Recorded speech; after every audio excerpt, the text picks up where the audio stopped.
Olá pessoal, tudo bem? Você está na varanda da KIT. Informação de qualidade tem história. Em primeiro lugar, eu gostaria de agradecer nesse momento aos nossos parceiros institucionais.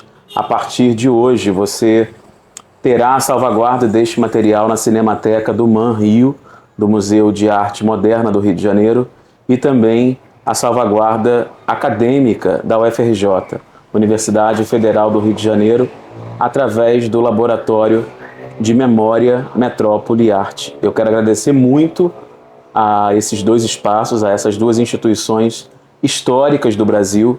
Nós somos um videocast feito por professores da capital, da Baixada Fluminense, do interior rural do Rio, e provavelmente somos um dos únicos espaços que tem essas duas parcerias institucionais firmadas.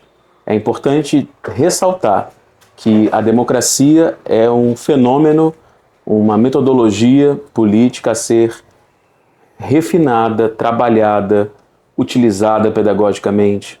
E educação tem tudo a ver com o episódio de hoje.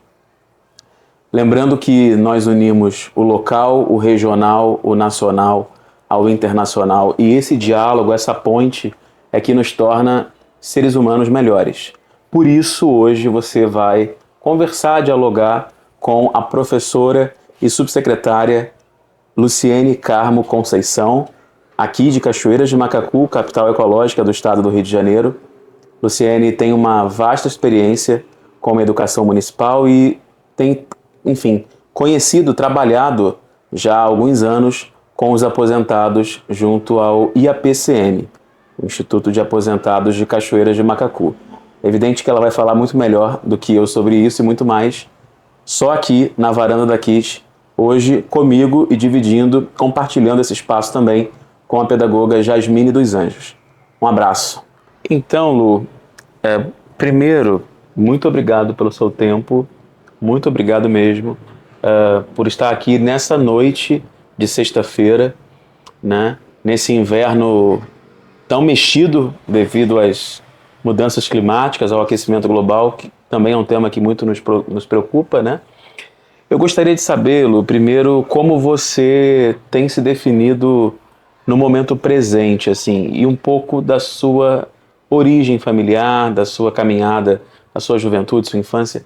Antes das câmeras serem ligadas, você estava comentando um pouco sobre tua mãe, né, tuas irmãs, enfim. Um pouquinho pra gente dessa seu começo, assim. Quem é a Luciene Carmo para Cachoeiras de Macacu, que hoje é um episódio muito local, muito regional, e tem o mesmo valor do que todos os outros episódios. Nós já estivemos aqui com a Gabriela Coelho, cachoeirense, com a empresária Cíntia Vidal e hoje com a Luciene Carmo Conceição. Então é uma honra recebê-la aqui. Queria saber um pouquinho da sua história de vida, é evidente que você puder nos contar. Primeiramente, agradecer a você e a Jasmine, né, que é um prazer é meu. É uma grande honra participar desse projeto de vocês, que é maravilhoso, que é lindo, que eu tenho acompanhando, né, pela internet, no YouTube também. É uma honra para mim estar aqui e poder falar um pouquinho, né, eu como cachoeirense nata, nascida e criada nessa cidade. Sim. Com muito orgulho. Posso dizer para vocês que a gente fica muito feliz em ver esse tipo de ação acontecendo para melhoria cultural, né, para colocar a nossa cidade a nível nacional, como você mesmo disse. Então, muito obrigada. Eu sou Luciene Carmo da Conceição, filha de Maria do Carmo da Conceição e de Isaltino da Conceição. Meu pai era ferroviário, aqui em Cachoeiras de Macacu. Legal. Ele também foi cantor de rádio aqui. Muita gente conhece meu pai. O nome dele era Isaltino da Conceição, mas também era conhecido como Seu Neném. Aí é um pouquinho lá, se a gente for contar a mesma história, é muita coisa, né? Uhum. Então a gente tem que resumir um pouquinho. Ele era cantor de rádio, cantou com Glória Maria, cantou com Calbi Peixoto. Que bacana. Meu pai tinha uma história, a história de vida dele é uma história fantástica que eu tenho muito orgulho. Seu Isaltino da Conceição. A possibilidade de falar. A minha mãe Maria da Conceição, Maria do Carmo da Conceição. Ela é uma mineira que chegou em Cachoeira com seus 8 anos de idade. Sim. Veio, como ela diz, né? Quando ela me conta pra gente as histórias dela, ela fala, Lucélia, nós viemos no Jaú. Jaú era um trem fumaça que passava aqui, que eles chamavam de Jaú. Ela morava numa cidadezinha chamada Prata, lá em Minas Gerais, que hoje essa cidade tem 28 mil habitantes. Você imagine há 70 anos atrás, que a minha mãe está com 79, ela chegou aqui com 8 anos. Nossa, Lu. Então era uma cidade muito pequena, um cantão mesmo em Minas Gerais.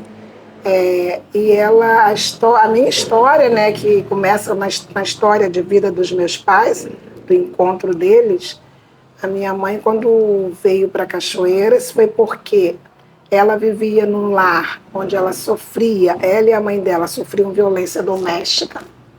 A minha mãe apanhava muito do pai dela e a minha avó, a minha avó, né? Também apanhava. Minha mãe disse que ela apanhava, levava uma coça de manhã e uma coça à noite. Então era uma vida muito conturbada e eles viviam da plantação, viviam de plantar, viviam na roça mesmo, comiam daquilo que eles plantavam e trabalhavam nos canaviais, nas fazendas dos grandes fazendeiros. E desculpa te interromper aqui, eu estou tão impactado que a gente recebeu aqui nesse sofá, que já é um sofá histórico, né, com Luciene Carmo da Conceição, e recebemos aqui também a secretária de Mulheres, Joyce Trindade, e ela contando, né, um pouco da experiência dela com a ministra Aniele Franco e tudo mais, sobre a importância do 180. Ligue 180, a gente está no mês de agosto, né? Agosto Lilás, não é isso? Só para dar esse serviço público, Ligue 180, violência contra a mulher. Mas, por favor, eu te interrompi, desculpe. Então, aí numa dessas brigas, dessa confusão, dessa conturbação que era a vida deles lá em Minas, eles se separaram. Depois da minha mãe, um dia que ele deu uma coça, uma surra na minha mãe, que ele cortou, que a testa da minha abriu assim, e deixou ela muito mal, e ele veio embora para Cachoeiras. Pegou o Jaú e veio, né, que era o trem. Cachoeira já teve trem, né? Sim. Eu estou lembrando do Nelson Fonseca, falecido ferroviário cachoeirense, que entrevistei, que tive o privilégio de conhecer em 2012. E seu Nelson, provavelmente, foi contemporâneo do seu Exaltino da Conceição. Com certeza, eram amigos. Eu conheci seu Nelson, né? Mas nós próximo da gente, era nosso vizinho. E aí, quando meu avô chegou a Cachoeiras, ele foi trabalhar num matadouro que tinha ali no Rasgo. Ainda existe lá esse espaço, porque a família ainda mora lá, né, dos donos das terras. Matadouro bovino, assim, de animais. Bois, E aí meu pai chegou aqui, né, conseguiu um emprego lá, só que o seu Gerson Fontes, que era o dono, ele ofereceu uma casa para o meu pai com um pedaço de terra para eles plantarem.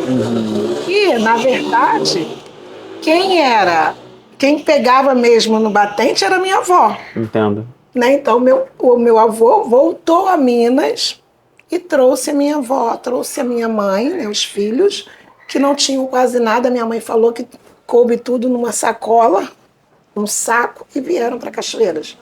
Ela chegou a Cachoeiras numa tarde de agosto também. Olha. Ao anoitecer, né? Eram assim. 6, ela falou que por volta de 6 horas já estava escurecendo, e eles dormiram nesse matadouro. Então, a primeira noite em Cachoeiras, ela passou no matadouro. No bairro Rasgo, é um bairro de Cachoeiras de Macacu. Um bairro aqui de Cachoeiras.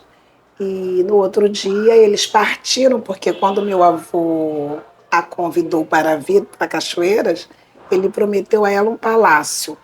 Vamos que eu consegui um palácio para você. Só que esse palácio nada mais era do que uma casa de sapê. Então, minha mãe minha mãe dormiu com a minha avó no matadouro, e no outro dia elas foram para o palácio. Chegando no palácio, que ficava ali nas Tocas, na subida para as Tocas. Boa Vista, não é? Não, aqui, as Tocas é um sítio que tem lá em cima, no Tuim. A gente aprende vivendo e ouvindo. No Tuim. As Tocas ficam no Tuim. Da família Vidal agora. Da família Vidal, É um sítio da família Vidal. Aí minha mãe ficou, eles foram para uma casinha de sapê, onde tinha uma porção de animais dentro da casa, então tiveram que limpar, fazer aquilo tudo, e ali eles começaram a vida deles aqui em Cachoeira de Macacu. E Mas assim, sempre Lu, nesse como ambiente Cachoeira de de Macacu violência. veio nessa coisa? Vou para Cachoeira de Macacu, vou pegar um Jaú, vou pegar um trem e vou para Cachoeira de Macacu. Por que Cachoeira de Macacu, você sabe? Por que que ele escolheu? Olha, não, ele na verdade lá, ele saiu de lá por conta dessa briga que ele teve com a minha avó, Ah, tá. entendeu? E aí ele decidiu ir embora, que não queria mais, e ele veio para cá. E aqui nessa época, era a época, ele foi trabalhar com o seu, apesar dele ter ficado nesse matadouro, ele foi trabalhar com o seu Gerson Fontes aqui para baixo, para São José da Boa Morte, que ele tinha terras por ali, e aquela parte ali Entendi. chovia muito, e foi na época Ah, da sim. febre, né? Que São José da Boa Morte tem Sim. esse nome até por conta Sim, disso. sim. Né? Então, depois meu avô veio a ficar doente por conta dessa febre. E a minha avó ficou sozinha com as filhas. O que ela teve que fazer? Ela colocou as filhas para trabalhar em casas de família. Então ela espalhou as três, colocou uma em cada casa. E aí começou a vida da minha mãe assim. Depois a minha avó foi embora de Cachoeiras porque ela ficou doente. E elas perderam totalmente o contato. Minha mãe hoje é sozinha aqui nessa cidade. Olha, Só tem a gente. é muita história. Você avalia que existe uma valorização da história local, principalmente das populações periféricas e negras, ou você ainda acha que isso precisa ser fomentado de forma mais contínua? Ah, com certeza nós precisamos fomentar bastante. Eu não conhecia nada disso, né? Da sua história, né? Acho que é uma história social relevante do ponto de vista até do Brasil do final do século XIX, né? Enfim, do início do século XX também, né? Um Brasil muito agrário ainda, né? Muito agrário do ponto de vista negativo, né? Nos pensamentos, nos racismos, né? Nos pensamentos controladores, colonialistas, não é? Mas disso você vai falar mais à frente com Jasmine. E assim, os desafios profissionais, Lu, como é que a educação entrou na tua vida? Então, aí a história continua, né? Nós crescemos com uma mãe analfabeta, mas muito guerreira. Não tinha nada para dar a gente, mas a educação, ela fez questão. Ela nos incentivava, apesar dela não saber ler, ela, né? Mas ela sempre falou, é por meio da educação que vocês vão conseguir alguma coisa na vida. E aí eu me dedicava, sempre gostei muito de estudar, sempre gostei muito de ler. E fiz o curso de formação de professores. E aos 18 anos eu já estava formada e já tinha passado no concurso, né? Que legal. Passei no estado e na prefeitura no mesmo ano. Por isso que hoje, aos 54 anos, já tenho 4 anos de aposentada. Porque com 50 anos eu me aposentei. Não é sorte, viu, gente? Não é sorte. E a educação, para mim, a educação é tudo. Assim, eu só acredito em transformação social por meio da educação. Sim. Né? A gente tem, assim, tem muito ainda que calcar, que caminhar ainda. Sim.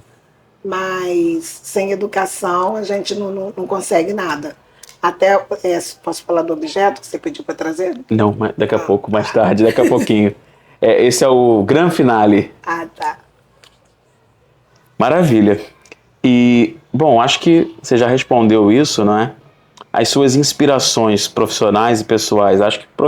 Eu acho que pessoais, seu Exaltino e Dona Maria, suas Sim, inspirações. são inspirações, Mas ao longo da nossa vida, né, da minha vida, eu me inspirei em muitas pessoas.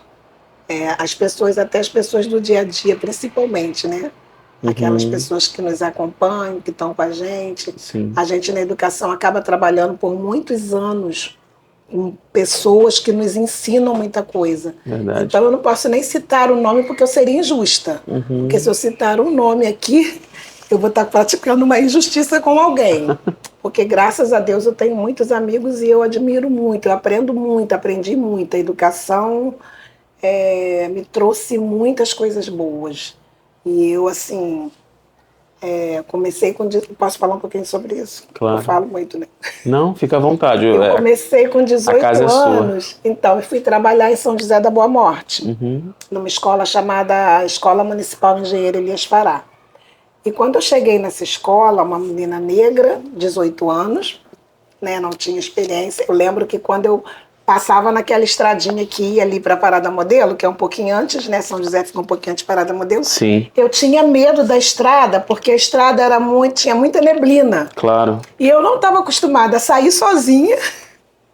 E eu tinha que sair de casa às 5 horas da manhã. Escuro. Então eu descia com escuro para pegar o ônibus ali de 5h20, que só tinha também um ônibus 3 vezes na semana. Nos outros 2 dias nós tínhamos que pegar carona. Eu sozinha não, muitas professoras. E muita gente também passou por isso. E nós nos encontrávamos ali próximo à rodoviária e íamos de carona até São José, quando não tinha o ônibus. Então eu comecei lá, e nessa escolinha eu aprendi, eu conheci muitas pessoas, mas assim, a gente também traz essa questão do racismo estrutural, né? Do racismo institucional e do racismo estrutural. Então, eu com 18 anos, eu tive que me impor, né? Posso imaginar. Eu tive que me impor. E isso a gente, hoje, naquela época, há 30 anos, há 35 anos, a gente pensa assim, naquela época acontecia isso. Não, mas hoje também acontece. Então, só que hoje a gente lida diferente. E as formas são cada vez mais sutis, não é? Do racismo estrutural, do classismo, não é? Eu sou seu fã, convicto, Jasmine também, assim, porque o interior, né, tem uma forma muito sutil, mas ao mesmo tempo brutal de exercer algumas como é que eu posso dizer? Mas Jasmine vai dizer melhor do que eu. Eu vou fazer um corte nessa entrevista para que a professora Jasmine possa chegar aqui também e conversar, porque a gente ainda vai falar sobre a experiência da Luciene na Engenheiro Elias Fará, a experiência dela na Escola Municipal Carmen. Eu, inclusive, quero, falando em gratidão, né? Gratidão a gente pratica, e eu quero deixar aqui o meu agradecimento público à professora Hilda Paula, né, e ao professor e amigo Luiz Fernando Závoli, que sugeriram numa noite, a gente estava lá na casa deles, jantando entre amigos, e eles sugeriram o nome da Luciene, e eu falei, claro, evidente, com certeza, assim. E é por isso que ela está aqui hoje também, né, por essa sugestão. Hilda Paula, obrigado, porque entrevista de milhões. Então, fique agora com Jasmine dos Anjos e Luciene Carmo da Conceição, para um papo de mulher para mulher. Valeu.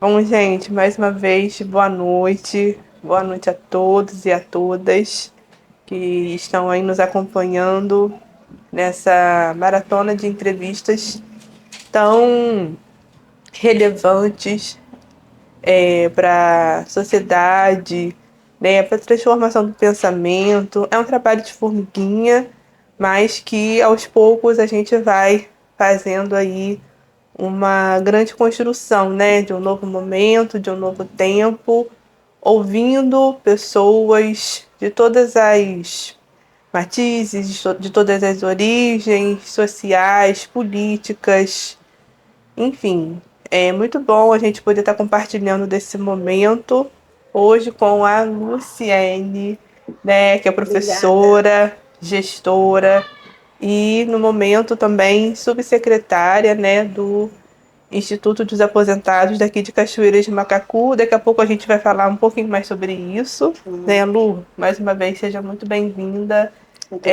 A gente, aqui em casa, né, como o Paulo falou no bloco anterior, a gente aqui sempre foi muito seu fã. Ai, pela sua trajetória, pela pessoa que você é, né? A gente se conheceu, né, em caminhadas políticas, e poder caminhar ao lado de pessoas como você é uma honra.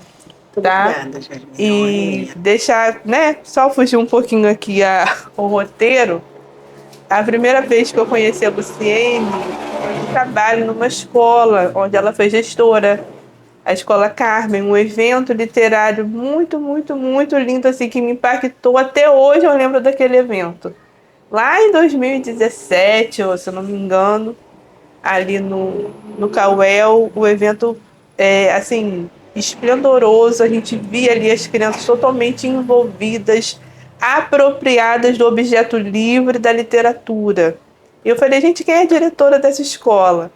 Aí Paulo me falou, é a Luciene, você não conhece ela? Não, eu falei, não, não conheço, ainda não tenho prazer de conhecê-la.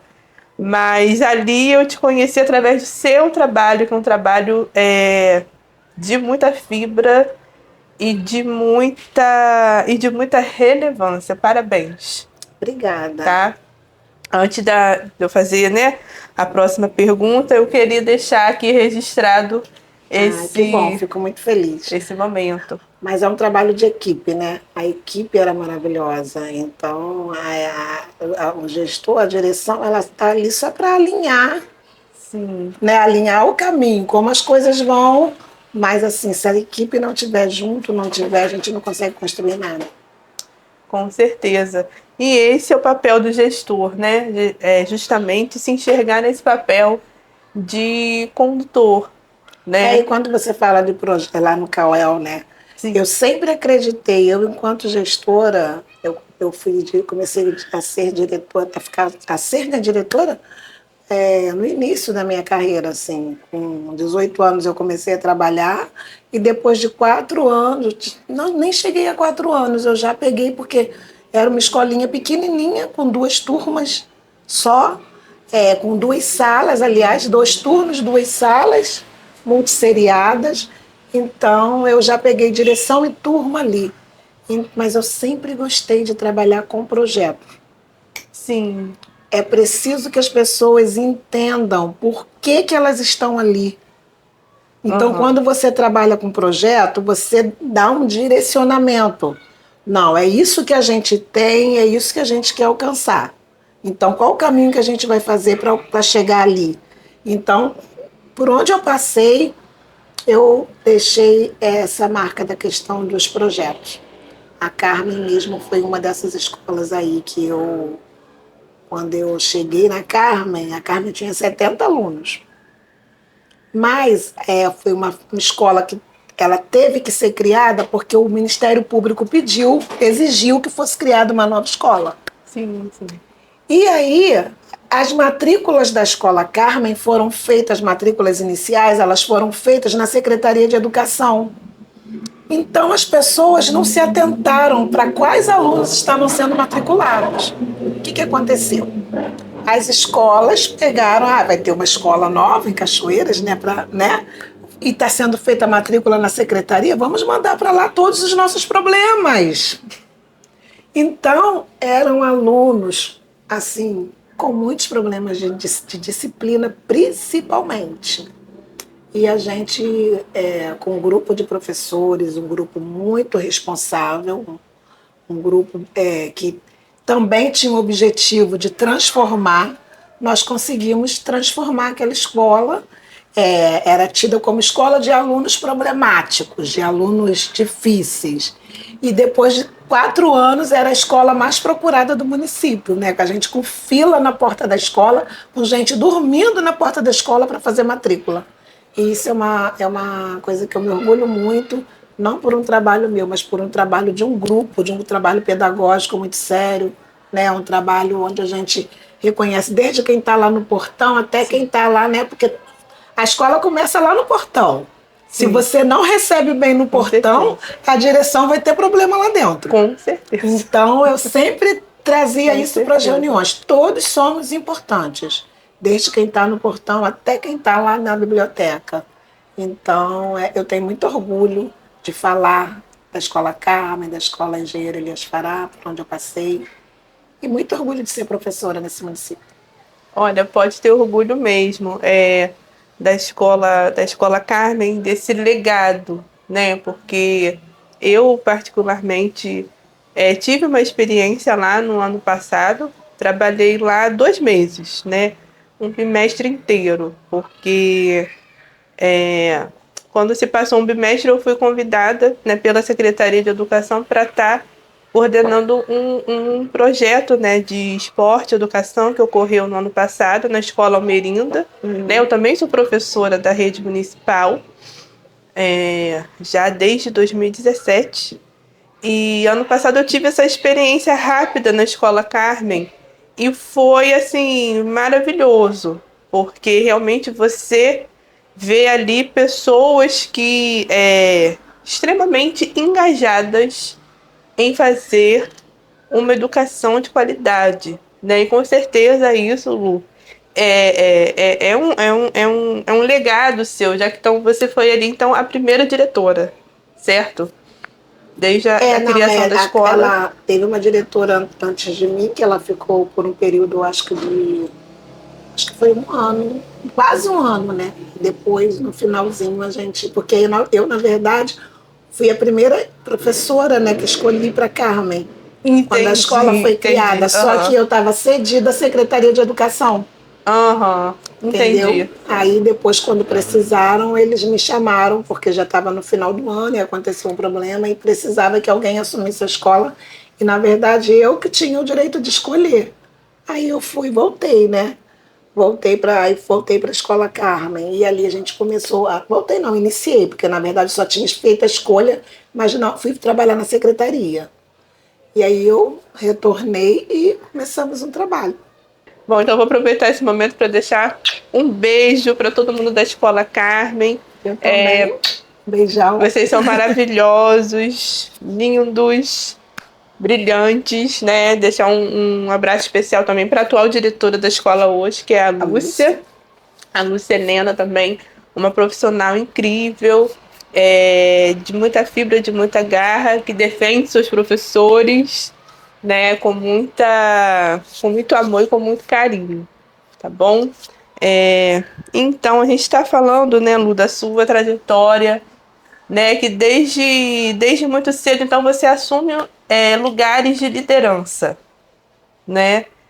E achei muito forte, né, quando você falou que você já, né, aos 18 anos, uma menina, uma jovem, né, uma adolescente ainda, teve que aprender a se impor, né? Então, acho que desde sempre, pelo menos é o que eu entendo através da sua fala, que mesmo que num momento em que ainda não se falava tão profundamente como a gente fala hoje sobre racismo estrutural, racismo institucional, você já tinha então essa consciência, certo? Ou não? Certo, com certeza.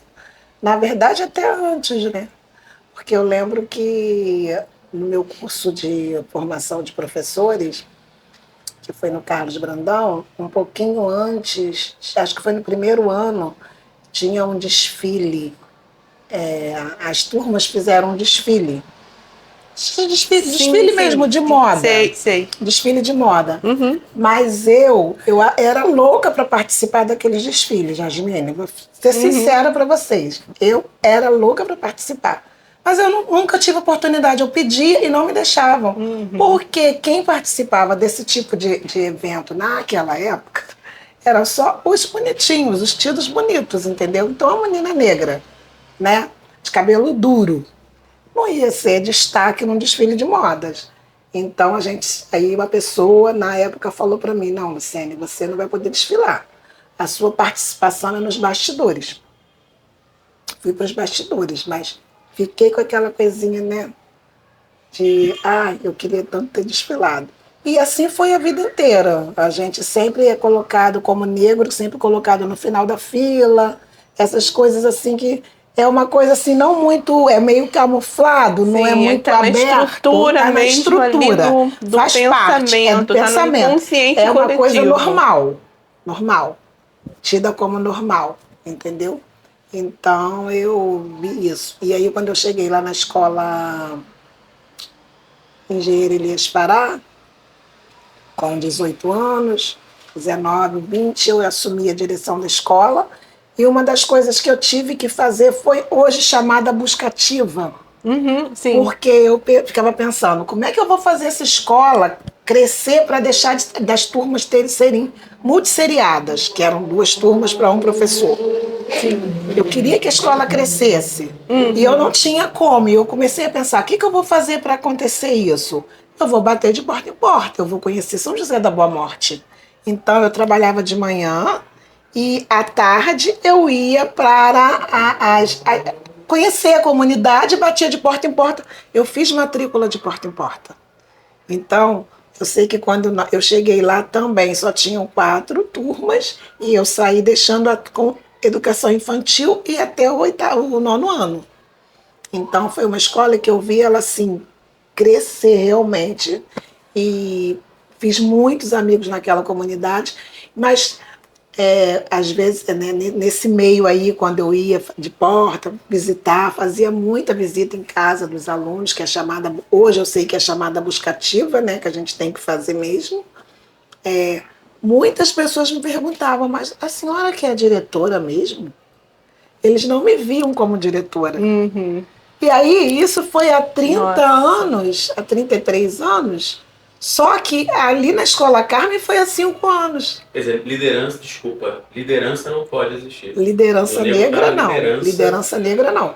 E aí, eu faço sempre esse paralelo das duas, porque as situações elas se confundem, né?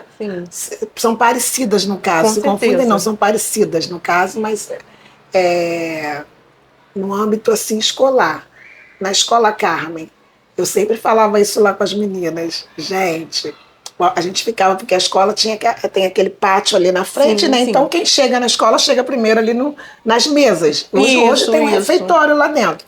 Mas antes as mesas ficavam ali. E nós ficávamos sentadas ali naquela mesa ali, eu, secretária, pessoal de cozinha e tal. Se chegassem 10 pais no dia, 10 pessoas para falar com a diretora, você acha que eles se referiam a quem? Provavelmente não se referiam a você. Nunca. Ela já até falava, Luciane, vamos ver dessa vez como é que vai ser. Eu gostaria de falar com a diretora. Aí a gente ficava assim, né? Aí ele já ia procurando uma outra pessoa que não fosse eu. Mas a mim, ninguém nunca se referia a mim como sendo a diretora. Quando era, não, essa aqui que é a diretora. Aí sim. Isso era uma coisa que acontecia sempre. Só para a gente fazer um paralelo também. A Escola Carmen, ela foi criada em que ano? Foi 2016, eu acho. 2016? 16 não, 2011. 2011. A gente não está falando de muito tempo atrás. Não estamos falando de muito tempo. 2011 foi ontem, a gente é 2023. Em 2011, uma mulher negra não era reconhecida no papel em que ela ocupava naquele momento, né? O papel de diretora da escola, né? Isso é muito sério, isso é muito grave, né? E justamente era isso mesmo que eu ia te perguntar, e você já foi respondendo aí, contando, né, toda a sua, ou pelo menos, né, de forma resumida, aí a sua história, a sua experiência, né, enquanto diretora, né? Racismo institucional e ser mulher preta no interior rural e Serrano Fluminense, como é? Né? Então, assim, com essa experiência, né, que você trouxe pra gente, né, dessa busca ativa que você fazia, né, na comunidade, né, no bairro de São José da Boa Morte. Lá eles não te reconheciam enquanto diretora, isso você tinha 18 anos de idade, né? E aí, anos depois, 2011, você de novo enquanto diretora. E as pessoas, né? A Escola Carmen fica no centro da cidade, né? O bairro de São José da Boa Morte, ele fica no interior, né, da cidade. É o bairro, né, que fica na zona rural, de fato, da cidade. A Escola Carmen fica no centro da cidade, né? Anos depois, 2011, século XXI, as pessoas continuam reproduzindo uma mesma lógica racista. E hoje, você enquanto subsecretária, conta um pouco pra gente como que foi esse convite e como que tem sido desenvolvido esse trabalho, né? Como é que está hoje esse reconhecimento da Luciene, gestora, subsecretária de um instituto tão importante? Assim, eu acho que estar no Instituto hoje é resultado de um trabalho que a gente fez durante 30 e poucos anos, né? Um trabalho sério, e uma vontade de fazer dar certo. Que eu acho que é isso que a gente, enquanto servidor público, nós temos que ter essa vontade de fazer a coisa acontecer da forma certa. Sim. Então, quando eu recebi esse convite, eu vesti a camisa e encarei como um novo desafio. Um novo desafio, e a gente tem feito assim a diferença, né? Nós pegamos um instituto com muitos problemas. O nosso presidente, o Silvio Cláudio, é uma pessoa maravilhosa, um ser humano com uma luz, né? Com uma inteligência, um Verdade. cara aberto, um cara Verdade. que nos ensina a todo dia. E a gente está ali, eu estou assim, gostando muito, porque o Instituto é nosso, né? Sim. Eu sou IAPCM. Aí depois você só explica também. um pouquinho sobre o que é o Instituto, né? Porque tem muita gente que assiste ao nosso canal de vários lugares do Brasil. Aí você depois explica só um pouquinho o que é o Instituto, qual a função dele, para quem ele se direciona. Então, o Instituto de Aposentadoria e Pensões de Cachoeiras de Macacu é um RPPS, né? Ele é independente da prefeitura, e o objetivo é lá a gente abriga os servidores, os segurados, tanto os ativos quanto os inativos, né? Os ativos que têm o desconto, né? Desconto previdenciário, Sim. Que pagam o instituto, que vai garantir a aposentadoria no futuro. Então, o instituto, o objetivo do instituto é garantir que os segurados tenham a tranquilidade na sua aposentadoria. Então, a gente está ali tomando conta desse dinheiro, guardando, fazendo as que deve ser feito, né, os investimentos que tem que ser feito. E isso, o Silvio Cláudio ele faz de forma brilhante, porque nós pegamos um instituto já falido, né? Sim. Nós pegamos um instituto que veio com muitos problemas, porque o dinheiro do instituto foi usado, e nós pegamos um instituto sem nenhum cuidado. A gente sentiu. Hoje a gente fala que o instituto parece que a gente está criando o IAPCM, recriando, começando de novo com o IAPCM. Começando do zero. Né? Fazendo os conselhos, agora vamos ter eleições do conselho, a gente está organizando a casa realmente. Mudamos a forma como as pessoas se aposentam hoje, abrem um processo no Instituto, e hoje o Instituto ele está comandando todo o processo de aposentadoria, que não era dessa forma. Então, nós temos o nosso site também, é importante falar, que é o www.iapcm, onde as pessoas podem retirar contra-cheque, podem saber, podem acompanhar e saber tudo que a gente está realizando lá. Muito legal, Lu.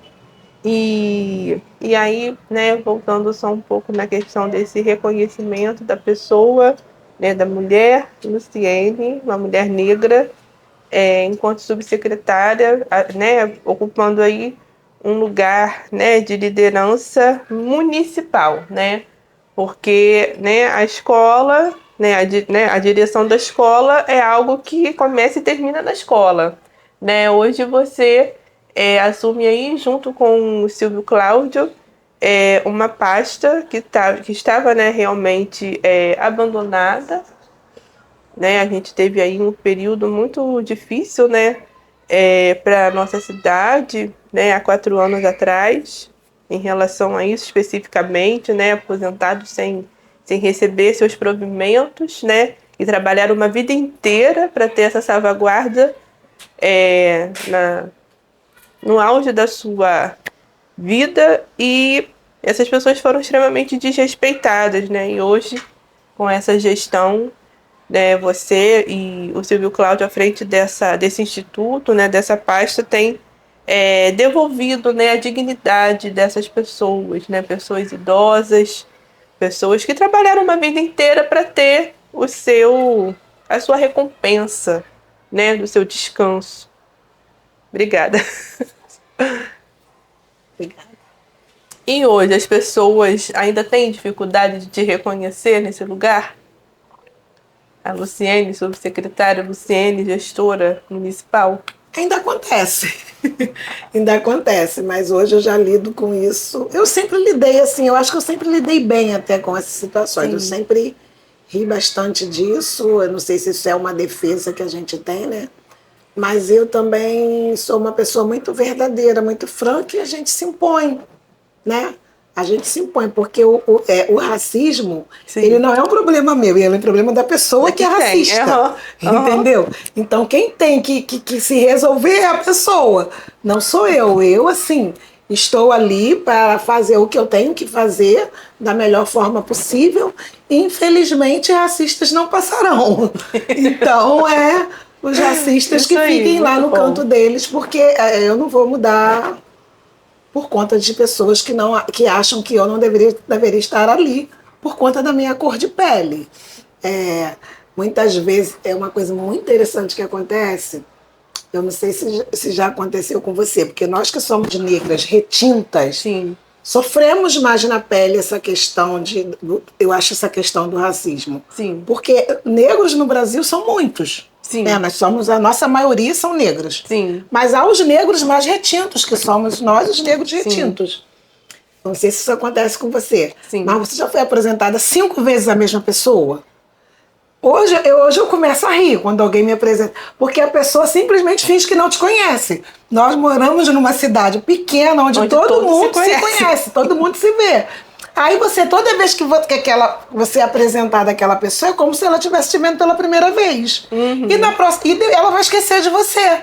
Mas ela não está esquecendo de você, ela finge que esquece. Então ela finge que esquece, eu também finge que esqueço. E toda vez que me apresento, é muito prazer. Meu nome é Luciene. E às vezes, assim como nós falamos, né?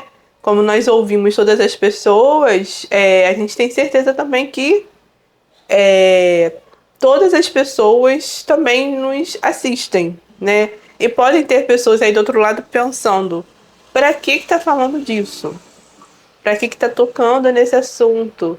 Por que não fala só da profissão dela, da trajetória dela de sucesso, né? De lutas e vitórias. Não tem nada a ver uma coisa com a outra, né? Ela ser desrespeitada porque ela é negra. Não tem nada a ver ela não ter sido reconhecida como diretora inúmeras vezes só porque ela é negra. Tá inventando, tá de mimimi, tá de vitimismo. Ai, que coisa! A pessoa pode ter esquecido de você sim, né? Pra ela, né, ter a necessidade de que você se apresentasse a ela pela 5ª vez. Não é mimimi, não é vitimismo. É necessário tocar nesse assunto, é necessário tocar nessa ferida. É preciso falar. Porque o racismo estrutural, ele mata, né? Essa semana, mais um menino, mais uma criança inocente, moradora de comunidade, moradora de favela, foi brutalmente assassinada na rua da sua casa, na sua comunidade, apenas sim por ser negro, sim. Porque o racismo, ele nos coloca nesse lugar. Embora você tenha colocado muito bem que o racismo é o problema de quem tem o racismo, né? Quem tem o racismo que se resolva com o seu racismo. Em contrapartida, a gente também está sempre tendo que se proteger, né? Quem não é uma pessoa negra, né? Uma mulher negra, um homem negro, seja retinto, seja pardo, né? Mas se nós carregamos em nós os traços, né? O tipo de cabelo, o tamanho do nariz, a grossura dos lábios, enfim, o formato de rosto, tudo isso nos coloca num lugar de fragilidade. E quem julga isso enquanto mimimi não entende o que a gente fala, não entende o perigo que a gente corre todo dia, né? Nós, graças a Deus, eu e você temos o privilégio de morarmos numa cidade de interior, né? Onde as situações, onde as questões racistas, elas existem sim. Mas a gente, pelo menos eu sinto, né, que a gente ainda pode andar tranquilamente na rua, né? Agora, mulheres como nós, com as nossas características, morando numa cidade grande, ela já tem que ter outros tipos de preocupação. Verdade. Né? Eu sei porque eu venho, né, da Baixada Fluminense, venho de cidades, né, de cidades grandes, e eu lembro bem os tipos de cuidado que eu tinha que ter lá. Aqui eu também tenho que ter, né? No sentido da minha roupa, como eu vou me portar, como eu vou falar, com quem eu vou falar, que tipo de postura eu devo ter. Uma preocupação que às vezes uma mulher branca não precisa ter. Precisa ter. Mas a gente precisa, né? Então, fica nós aqui estamos sempre sendo julgados por conta da nossa cor, né? Exatamente. Então, e essa questão também da gente estar sempre preocupado, isso cansa, isso é cansativo demais. Porque cansa. nós temos que nos esforçar muito mais para provar alguma coisa que a gente não tem que provar. Entendeu? Sim. Porque nós somos capazes. Sim, olha a sua trajetória, o que você tem que provar, da cor nada. da pele, né? A gente, agora, o racismo institucional, eu percebo, morando numa cidade de interior, que fui professora da rede municipal, porque eu também sou professora da rede estadual, né, no mesmo período. Eu fui professora, então, eu posso contar nos dedos das mãos, não só das mãos. Só das mãos. As pessoas negras que passaram pela minha vida profissional, enquanto profissionais negros. Como se nós somos maioria, nós somos a maioria da população. Onde essa gente está? Entendeu? Então, eu posso te contar quantas pessoas, durante 19 anos que trabalharam comigo numa escola, quantos negros passaram. Isso é uma coisa que eu tenho muito forte, que eu faço isso, eu penso sobre isso. Onde eles estão? Né? Em lugares de liderança não tem. Então, esse racismo institucional, nós temos que falar sobre isso, porque nós temos que trazer essas pessoas negras, retintas, pardas, as pessoas, o racismo em relação não só à cor, mas a gênero também. Sim, né? sim. Então, sim. nós temos que trazer essas pessoas para os lugares de liderança também. Com certeza. Porque tem até uma frase legal que eu tenho visto bastante na internet, que ela é sobre o preconceito. Não é sobre o racismo, seria sobre pessoas deficientes. Mas é uma frase que eu acho que se encaixa em tudo quanto é tipo de racismo, que é nada sobre nós sem nós. Sim. Nada sobre nós sem nós. Então, sim, com se certeza. é sobre nós temos que fazer parte. Com certeza. Nós temos que estar ali, porque nós temos que estar em todas as esferas, no judiciário, né, nas lideranças, aonde se discute sobre os problemas sociais que nós vivemos. Porque como é que um político vai falar de um problema social que ele não viveu? Né? Então, é preciso ter lideranças de gênero, de raça, espalhados nos locais onde as decisões são tomadas. Não só lá limpando o chão, não só lá, entendeu? Nos trabalhos braçais, mas em todas as esferas. Eu acredito que isso só vai acontecer por meio da educação. Com certeza. E a gente falando sobre isso. Com certeza. A educação, ela é o alicerce, né, de toda uma sociedade, ela é o alicerce da nossa vida, né? Assim como você, eu também só cheguei até aqui por conta da educação, né? A educação que os meus pais me deram, toda a base, estrutura, incentivo que eles me deram para os estudos, dentro das condições deles, né? E dentro disso também escolho ser professora, escolho ser educadora.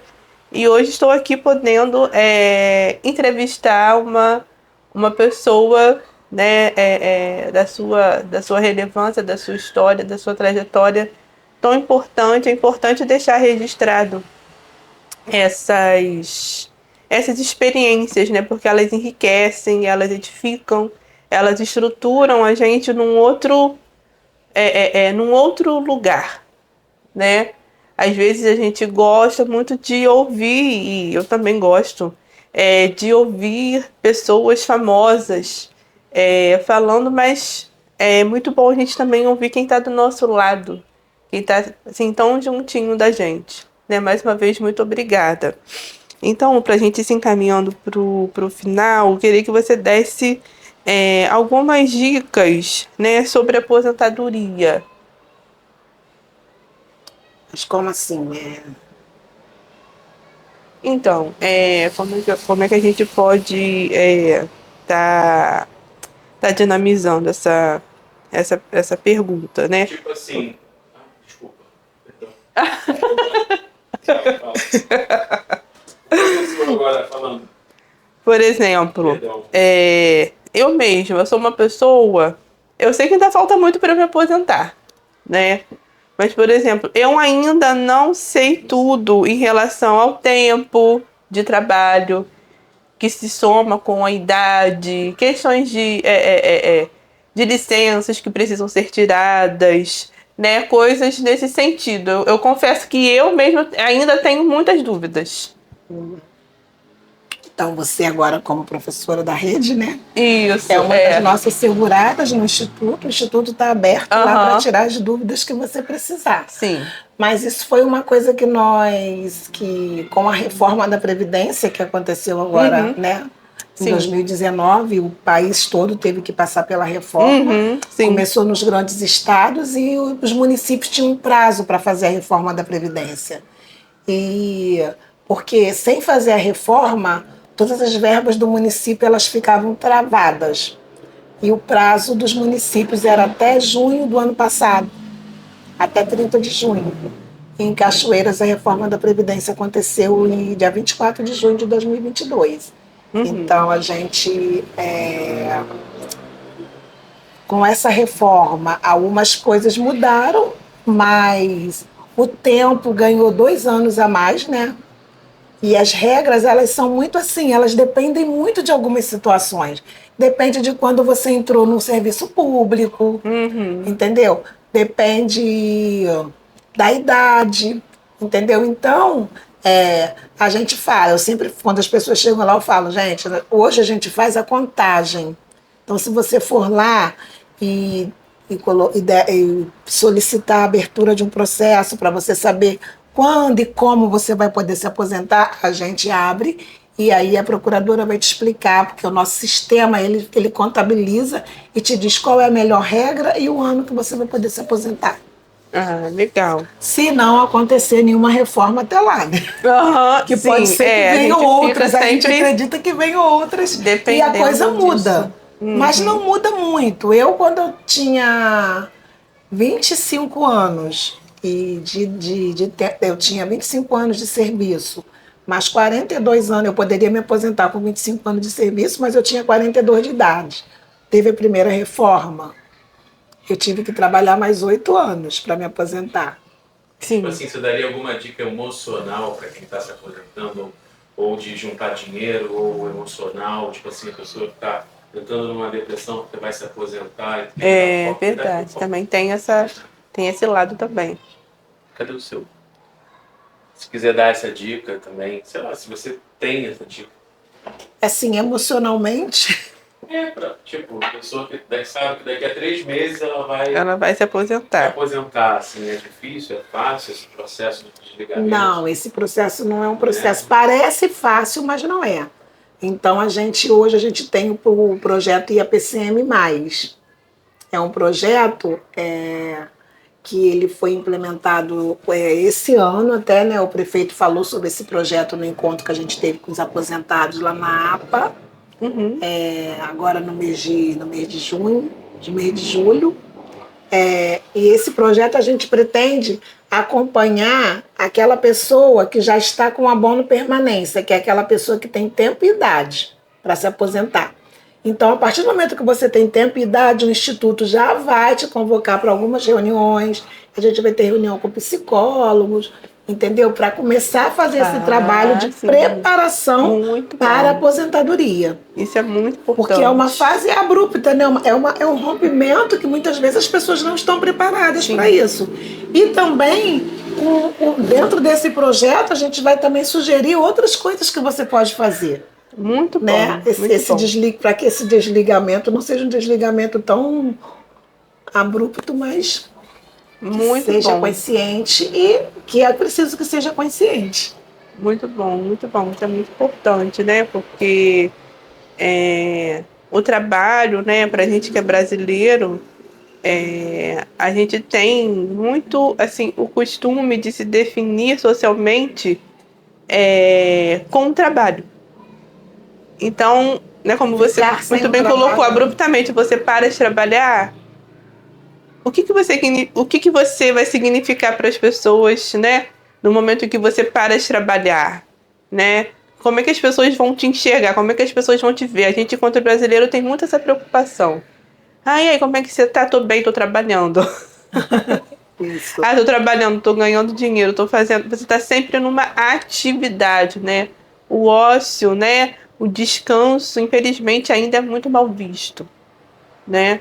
Em tempos, né, onde a gente se vê diante, né, de situações que estão totalmente, né, assim, afloradas e faladas, né, sobre ansiedade, pânico, burnout. Nesse dia mesmo lá, nesse encontro que teve dos aposentados, uma aposentada chamada Dona Penha, lá do Guapiaçu, ela trabalhou por muito tempo na saúde, ela foi enfermeira ou técnica de enfermagem no posto de saúde, e ela disse que nós, com aquele encontro, nós estávamos tirando os aposentados do esquecimento. Sim. Você vê o que é a pessoa se sentir esquecida pelo seu município, e uma coisa simples que nós fizemos foi reuni-los num café da manhã, que a gente tem feito, né, desde o ano passado, a gente de vez em quando faz um café da manhã. Muito em julho a gente fez um café da manhã maior, com mais pessoas, com música, foi um momento muito bacana, muito legal, e a gente vai repetir.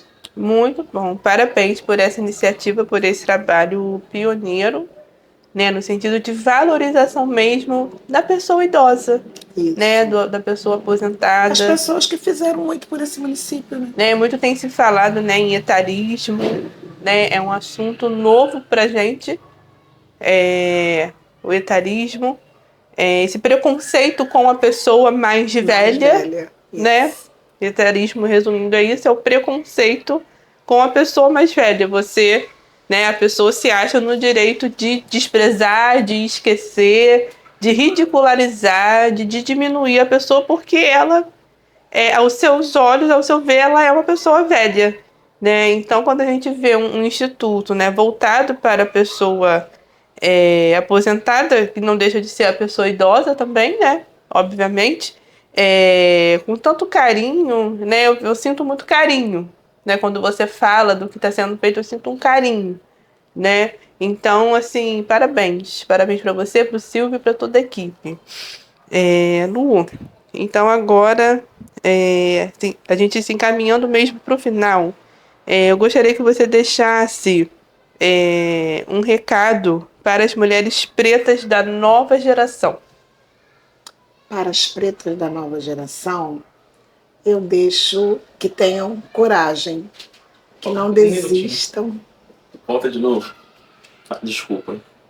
Tô invadindo? Grava aqui? Tá, um pouquinho. Tô, né? Grava aqui? Por favor. Segura a inspiração. Bem fechado nela. Pode ir. Para as mulheres.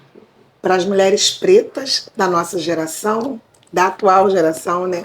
Eu deixo coragem. Não desistam. Vão tentar parar vocês. Mas com fé e com uma luta lutando pelo reconhecimento de vocês enquanto mulheres empoderadas, não deixem que te parem. Sigam em frente. Muito bom. Obrigada. Muito bom ser contemporânea a você, nessa cidade, nesse espaço-tempo que a gente vive hoje. Como eu falei, às vezes, né, a gente quer ouvir e se referenciar em pessoas muito famosas, muito conhecidas. Mas é muito bom poder contar com você, que é uma referência presente, real e próxima de mim, da minha família, né? E isso é um privilégio. Bom, como último momento nosso aqui da nossa entrevista, a gente sempre pede para o entrevistado trazer um objeto do passado, né? Algo simbólico, afetivo para ele e um objeto do presente. Você trouxe? Ups. Bom, como objeto do passado, Sim. eu trouxe fotos. Porque quem me conhece sabe que eu sou uma pessoa que adoro fotografar. Verdade. Que o advento da internet, para mim, foi uma coisa assim. Então eu trouxe fotos, porque hoje a gente quase não vê fotos, gente. A gente só Foto vê revelada, não. foto revelada, assim, palpável, que eu sempre adorei, né? Aqui tem um projeto, ó. Como é que fica? A foto você eterniza momentos. Né? A gente eterniza no nosso coração, na nossa mente, a gente eterniza também. Mas as fotos fazem a gente voltar. Esse aqui é o primeiro projeto que eu fiz na escola Elias Fará, há 30 anos. Né? Nossa. É um projeto que teve a participação E você de seu guarda Osvaldo, muito bem a foto, de tá seu muito bem Osvaldo Sem conservada. Terra, Vinícius Maia, Pascoal Guida, Que legal. Doutor Miguel Guida, pessoas que sempre nos ajudaram lá em São José, enquanto diretora da escola. Os nossos aluninhos que hoje são homens e mulheres que têm seus filhos, né, que a gente encontra por aí nos mercados, trabalhando, nos bancos, em vários lugares, né? Também trouxe aqui, também aqui Pascoal Guida, aqui de novo, ele estava sempre junto com a gente. A foto do nascimento da minha primeira filha, a Luane Vitória, que foi um momento assim que eu acho que principal, que marcou demais a minha vida, então eu trouxe a foto do nascimento dela. Aqui também, Dr. Miguel Guida, num projeto Milner Fernandes, que é meu amigo também, num projeto que a gente começou lá no Elias Fará, e a gente fazia reuniões de poesia, tá vendo? Embaixo da árvore, no quintal da escola. Então a foto, eu apesar de hoje eu faço, danço na internet, canto, falo também, né? Mas assim, porque eu realmente gosto e a foto tem uma grande importância na nossa vida, porque hoje a internet porque nessa época que poucas as pessoas tiravam fotos. Verdade. E às vezes quando era você uma coisa revelava, cara, era uma coisa cara. E às vezes quando você revelava, estava sem perna, sem cabeça. 3 meses depois mandava para acordar, que aqui nem tinha lugar para revelar. Tinha que revelar fora. Quando voltava, a cabeça não tinha cortado a cabeça, gente. E hoje a gente, né? Hoje a gente tem a possibilidade de nos mostrar. Tira uma foto, eu não gostei, de falar apaga, o que a tira gente outra. quer, de mandar essa foto para quem está lá do outro lado do mundo. Então, esse é o objeto que eu trouxe para representar a nossa modernidade. A gente também, apesar de toda a modernidade, vamos revelar nossas fotos, né? Com Vou fazer certeza. uma pergunta, posso? Pode? Só para quebrar o protocolo. A Tarsila não vai pegar a minha fala para cortar e tal. Mas assim, nossa, essas motos são bravas. Cachoeiras de Macacu para você é o que, assim? Um ponto muito positivo e um ponto que você acha que a cidade ainda tem que, assim, ralar, melhorar muito, se puder. Bom, Cachoeiras de Macacu, para mim, é a cidade que a gente escolheu, né, para construir a nossa vida. Tivemos oportunidade de ir para outros lugares, a gente poderia ter ido, né, para outros lugares. Mas eu escolhi viver aqui, escolhi criar as minhas filhas aqui. Então eu amo essa cidade e eu quero o melhor para essa cidade. Então, em qualquer lugar que a gente esteja, seja de liderança ou não, a gente vai estar trabalhando para fazer o melhor e para trazer o melhor. Temos muito a melhorar, sim. Eu acho que nossos jovens precisam de mais cultura, precisam de mais trabalho, entendeu? Precisam ter o que fazer, né? Então, a gente está trabalhando juntos, né? A gente não pode, todos nós temos que trabalhar juntos para melhorar isso ainda aí e que os nossos filhos, nossos netos não tenham que sair daqui para ir para outros lugares, mas que eles consigam construir a vida deles aqui. E para isso a gente precisa de mais trabalho, né? De mais educação, de mais cultura. Né? Com certeza, com certeza. E o objeto do presente? Do presente, eu quis trazer um objeto que eu acho hoje necessário, né? Agora com a inteligência artificial chegando aí com força, Sim, né? sim. Não vamos esquecer do bom e velho livro, Uhum. né? Vamos ler, vamos sentir, vamos apalpar, né? Vamos folhear, né? Vamos viajar, porque o livro faz isso, né? Tanta coisa que o livro traz. Então, nesse mundo louco aí, onde todo mundo, diante de um celular, pode falar e fazer o que quiser, eu acho que o livro está ficando um pouquinho de lado, a leitura está ficando um pouquinho de lado, né? A coisa está tão rápida, está tão dinâmica. Então, eu trouxe o livro porque eu amo e representando também a educação, que eu acho que é o começo e o fim de tudo. Lu, muito bom, muito obrigada. Com certeza o registro da sua fala deixa uma contribuição muito grande, não só para a sociedade de Cachoeiras de Macacu, como para a sociedade brasileira como um todo, porque nós somos a representação desse país, né? Foi através de nós, né, dos nossos antepassados, dos nossos ancestrais, que esse país formou, né, juntamente com os indígenas, com os povos indígenas. Então, assim, é muito importante hoje, 2023, a gente está dando luz para essas falas, né? Essa semana eu li que é para as pessoas pararem de falar que é para dar voz a nós. Nós já temos voz, nós já sabemos falar há muito tempo. Então, pegando essa fala, eu digo que é preciso dar luz à voz que nós já temos, né? Iluminar, irradiar, né?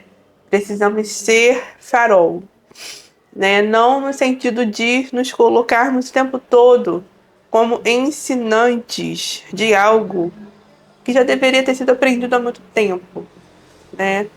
Que tem a ver com a questão do antirracismo, mas dar luz realmente para essas histórias, essas experiências, essa riqueza de conteúdo, essa riqueza de lucidez. A sua fala é muito lúcida, né? É muito equilibrada, é muito consciente, né? Não só proveniente, né, do tempo de vida que você tem, né? Mas proveniente da tua essência, né? Que é muito bonita, que é muito forte, né? Parabéns por ser quem você é. E mais uma vez, muito obrigada por ter cedido um pouco do seu tempo, do seu espaço, numa sexta-feira à noite, para poder estar falando aqui com a gente, tá bom? Muito obrigada.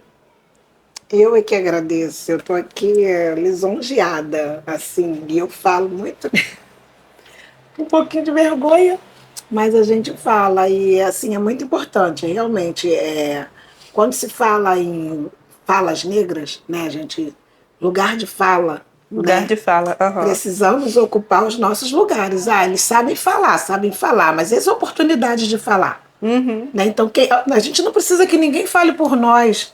Nós podemos e nós devemos. Nós temos direito ao nosso lugar de fala.